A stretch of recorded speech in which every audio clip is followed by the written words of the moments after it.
bahay.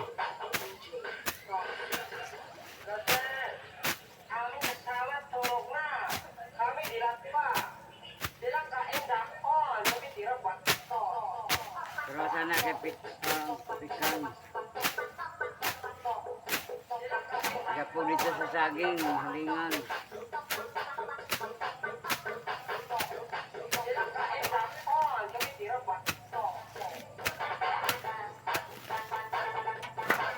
Ada diri po. Inaitay ko hikot ana hakot.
Bakit ba ayaw mo hanapin si nanay, kuya? Hindi mo ba naisip na baka may nangyari masama sa kanya?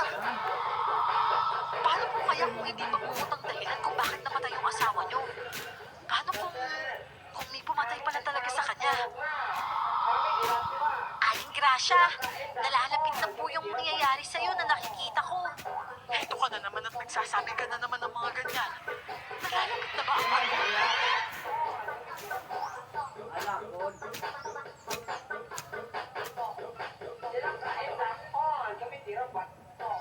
Kapag basihan ng siyensya, malinaw kung bakit binabangungot ang tao.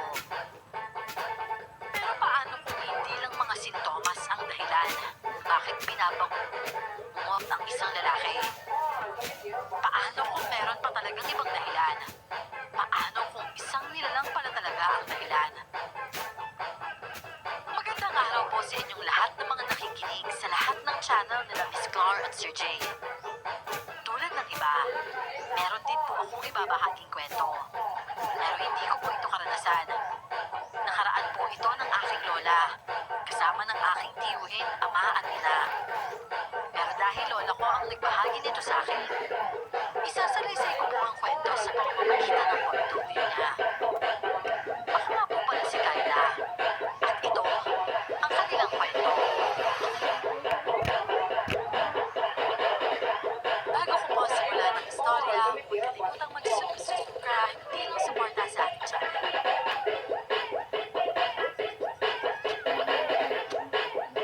Ano ba naman yan, Janelle? Anak, kahit ang bakit kasi yung tatay niyo.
utang niya sa atin. Pero huwag mo namang sabihin ang ulo yun. Kasi baka tanggapin niya at hindi na lang yan magbayad.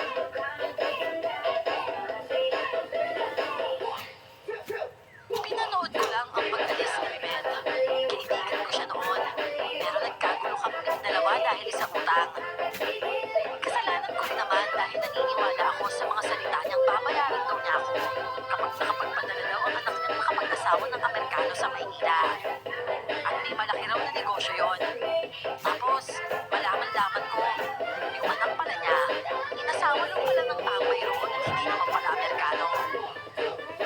Mabalik tayo sa eksena. Araw po yun ang libing ng asawa ko. Namatay po siya sa pagmumot. Kaya nakakabigla talaga ang pagkawala niya. Dahil nawala siya sa amin na wala man lang kasakit-sakit. Pagkatapos ng libing niya, sobrang nakakabingi ang katahimikan sa bahay.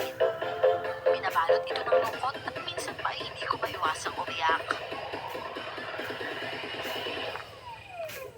Nay, tama na yan. Nakapagpahinga na si nanay. Kaya dapat ikaw din. Hindi mo naman napahinga yung sarili mo. Pasensya ka na, anak ha. Hindi ko na kasi maiwasang malungkot sa sitwasyon. Buksan mo kaya yung TV. Manood ka. Kahit balita lang para makatulong sa'yo. Magluluto na lang ako ng hapunan ha.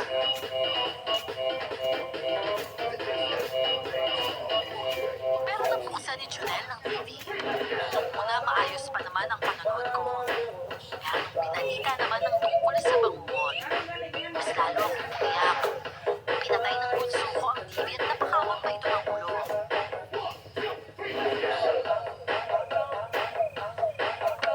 Ano ba naman yan, kuya? Pinanood mo nga ng TV si nanay, pero may balitang bangungot naman. Ito na lang, nay. Buksan mo na lang yung radyo.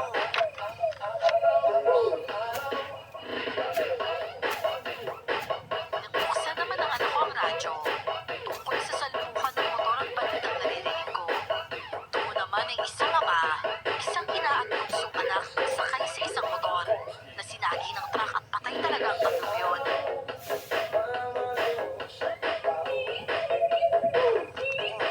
Narinig mo yun, nay? Wala daw driver yung truck mo na tumakbo. Paano naman nangyari yun? Kakahindi ko rin alam, anak. Parang nakakatakot naman yan. Maganda nga yan, nay. Hindi kaya asong yung nagpatakbo sa truck? Aswang? Kaya ba ng aswang yun? Malay natin. Yung asong na yun, yun yung tinatawag na bawa, kaya hindi nakikita. O hindi kaya bayuko. Ay, bakit parang ang dami mo namang alam tungkol sa aswang? Sigurado. Pakuya kay Maymay ito. Ay, naku. Eh, kaya naman pala eh. Bakit naman kinakapos sa pagtatakot eh? Nakakatakot yung mga salitang lumalabas sa bibig nun. Kasi, nay, nakaka-intriga naman kasi yung mga sinasabi niya eh. Akalain mo yun, no? Alam niya yung iba't ibang uri ng aswang. Kasabat niya walang nalaman na marami pala talaga aswang sa Pilipinas. Sabi pa nga niya, bago siya mabubulag, dati raw siya bugaw eh. Ikaw? At ano na naman yun? Batang aswang din na magnanakaw na sa ari ko naman, nay. Isang ninanakaw? Ay, sira ulo mo. Pa talagang bata ka.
siya galing mo?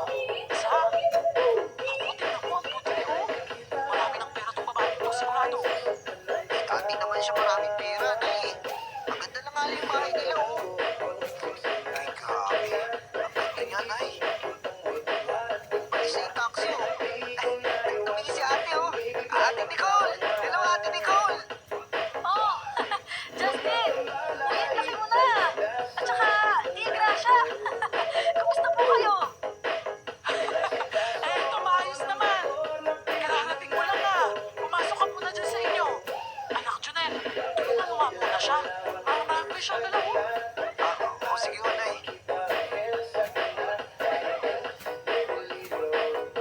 Agad na tumakbo ang anak kong si Junel patawid sa kalsada. Tinulungan nito ang balikbayan na dalaga na ipasok ang mga dala nito. Habang pinapanood sila, bigla namang may lumap sa tapat ng higasan namin. Yung kaibigan kong matabang nakasuot ng magandang damit at naka-makeup pa. Tumingin pa siya sa akin at tinignan pa ako taas baba. Pagtingin naman ito sa tapat ng pwesto namin. Nakita niya si Nicole at umandar naman ang pagiging sipsip niya.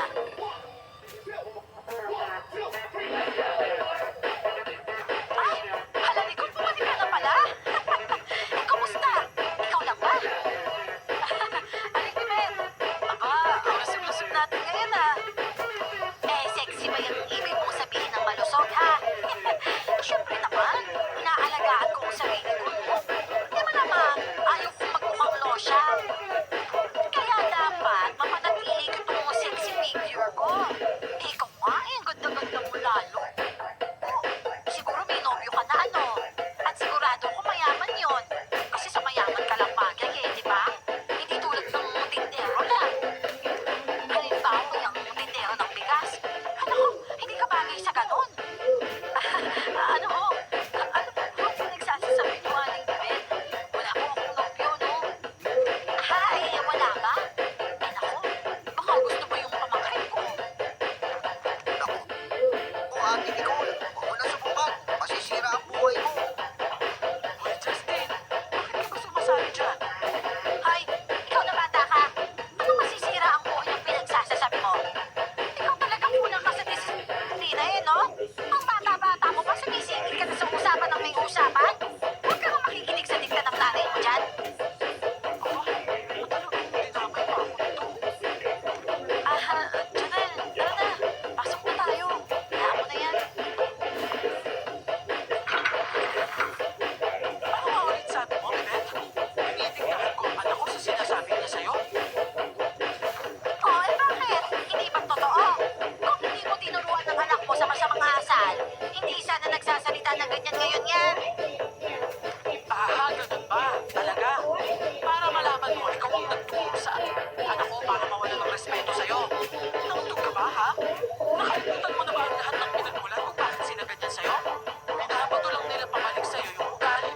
Hindi mo pinapato mo sa amin. Eh kahit na! Ang bata-bata pa niya, marunong na yung pumatol. Kahit mabait na tuta, Bibet, kung maulit-ulit mo namang sinisipa, kakagatin ka pa rin kapag napuno na sa'yo. Ang kapal talaga ng mukha mong pumunta dito. Nakikipagbumangaan ka pa talaga sa akin. Sa kabila ng haba ng listahan ng utang mo sa bigas. Aba, hindi ka na ba nahihiya sa sarili mo? Ilang beses ko bang sasabihin sa'yo na magbabayad din naman ako? Wala naman akong pera sa ngayon. Pero hindi ibig sabihin nung pagsasalitaan mo na ng hindi maganda ang mga anak ko. Eh, sino ka ba sa akala mo, ha? Ano si Bebe? Sino pa nga ka? Diyan na nga kayo mga pangit. Mas pangit ka! Balat mo, wala! Kawayan ka naman ng losyang na pangit. Pinili lang asawahin ng asawa dahil nabuntis sa inuman. At saan mo naman napulot yan? Hoy, niligawan ako ng matino ng asawa ko kahit ikaw ang may gusto sa kanya. At saksi ka sa panliligaw niya, di ba? Kinikilig ka pa nga kunwari, pero ang totoo silos ka na. Akong inaaning mo, Bebet. Ikaw ang nagpabuntis sa barkada niya, di ba? Baka nakakalimutan mo. Ay, buwisit na yun. Mabuti nang umalis na siya. Talagang ako pang uunahan niya sa ganyan. Nay, totoo yun? Totoo? Ang alin? Nakrush niya dati si tatay. Ha? Ay, naku, sinabi ko? Sinabi ko lang yan kasi nagalit na ako sa babaeng yun. Napupuno na ako eh. Alam mo kasi ang sarap niya sa bunutan. Pero nagtitipi lang talaga ako. Eh ayoko namang humantong sa baranggayan. Ang mabuti pa, lagyan mo na lang ng bigas yung bakanting lagayan. Para kapag may dumating na customer eh, makikita nilang bagong bigas natin. Oh, sige na anak Justin. Kumilos ka na. Ay, naku. Si nanay talaga ang dapat magkwento.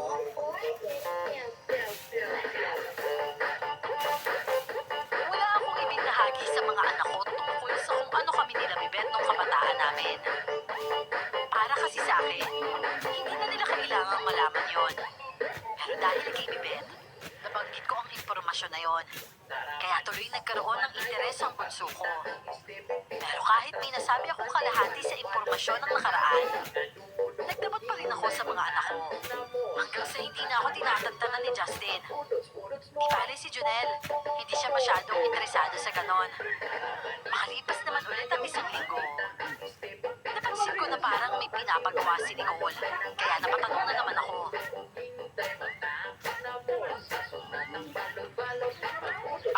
Nicole, ano pa ang gagawin mo dyan sa pinapagawa mong extension sa bahay ninyo? Hindi ka na ba babalik ng Singapore?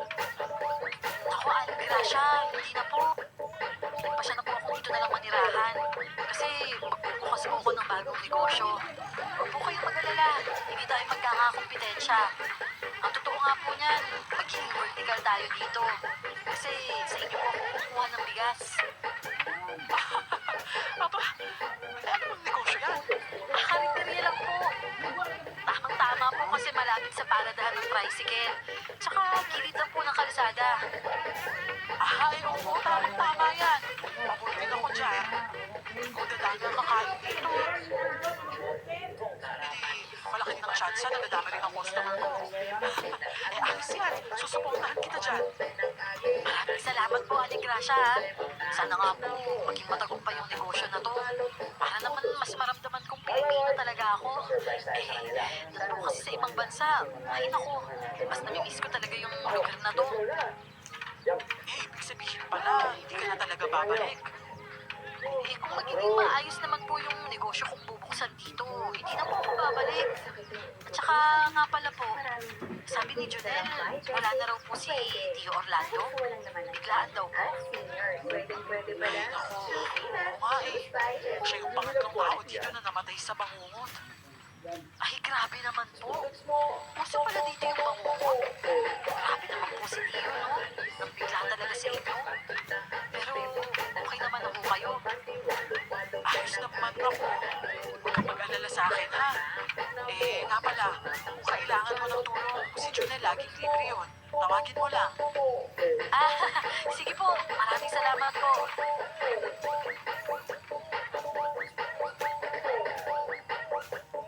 Nang maayos na ang karinderya ni Nicole, agad na niya itong binuksan. Nung una, tinulungan ko siyang magluto ng mga putahe niya. At agad itong binenta. May mga kumakain naman at natuwa naman ako sa mga sa kanya ang recipe ko para siya na lang ang magluto. Dahil kakasimula pa lang niya, si Junel muna ang katuwang niya nasa karinderya. Hanggang sa naisipan na nga nilang mag-hire ng tagaluto. Nay, pairam nga po ako ng pentel pen mo dyan. May gagawin lang po ako. Ayan, nandyan sa ilalim ng drawer. Kunin mo na lang. Eh, ano bang gagawin mo? Nangangarap kasi kami ni Nicole sa karinderya eh. Naiinitan siya magluto. Eh ako, hindi na masarap magluto eh. Kaya magpapaskin kami ng karatula dyan na naghahanap kami ng tagaluto. Ah, ganun ba? Eh, mabuti pa nga. Kasi malaki din yung karinderya na napusa niya. At habang tumatagal, dumadami ang tao.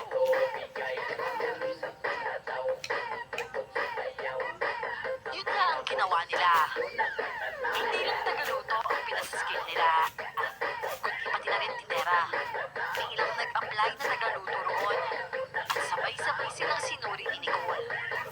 Pinaluto niya ang mga ito ng dinuguan at saka tinikman ang bawat luto. Dahil hirap magdesisyon, dinala ni Junel ang mga putahe na yon sa bigasan at ako ang pinatikim niya.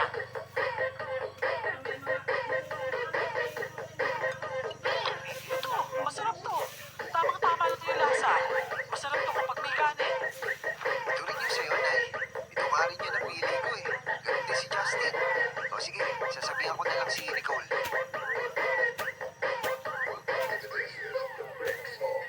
Dahil din sa tumikim akong hindi nakakita kung sino ang nagluto.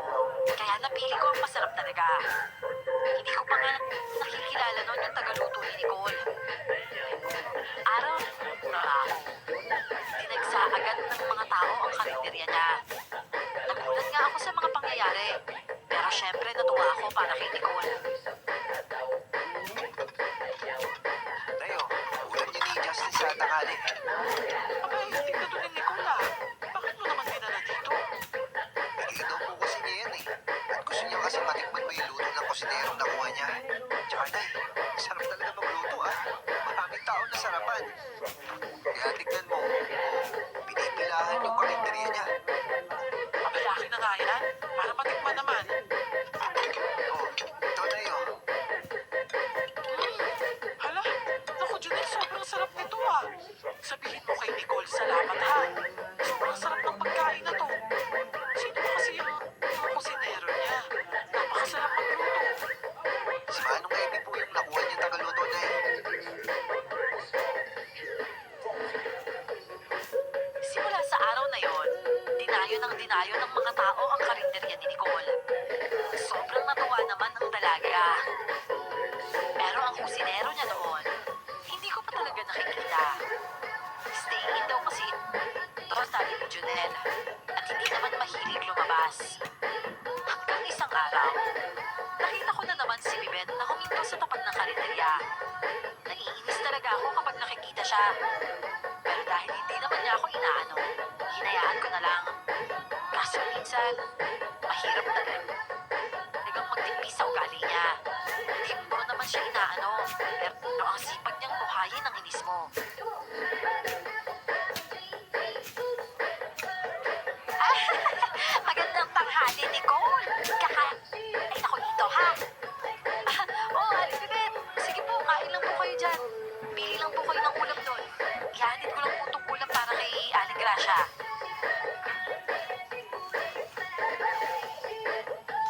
Dumiretso na nun si Nicole at sinundan naman siya ng tingin ng babae. Hindi niya nagustuhan ang paghahatid sa dalaga ng ulam. Kaya sinundan niya ito hanggang sa tindahan at pinagsabihan niya pa. Aba, teka lang, sandali, Nicole. Yung ulam ba na yan eh? May bayad ba yan? Oo. Naku po. Dito sa baba. Kasi Dito sa baba, ano, at hotel. katuwang ko sa Tribe assistant host ang tribe, ano ba nakalagay? Tribe host. Yung sa PR policy ba yan? Oo. Ito yung ano. Yung- Hindi, yung nasa tribe host policy. Pindutin mo yan. Yung nasa baba. Oo nga, nakita ko yun eh. So yun na yun. Wala nang iba. Oo. Kasi ang nakalagay dito is ano eh. Ay, 10K yung pinakamababa. ha? 10K yung pinakamababa.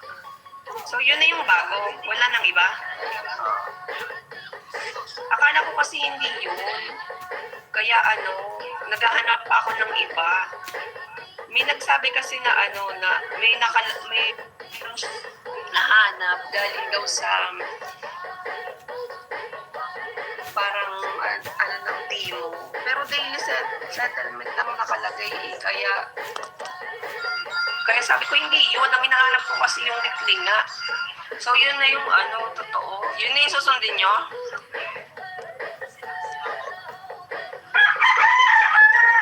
Pangit nga ng pakota ngayon. Ha? Pangit ng pakota. Kung hindi ka makapakota na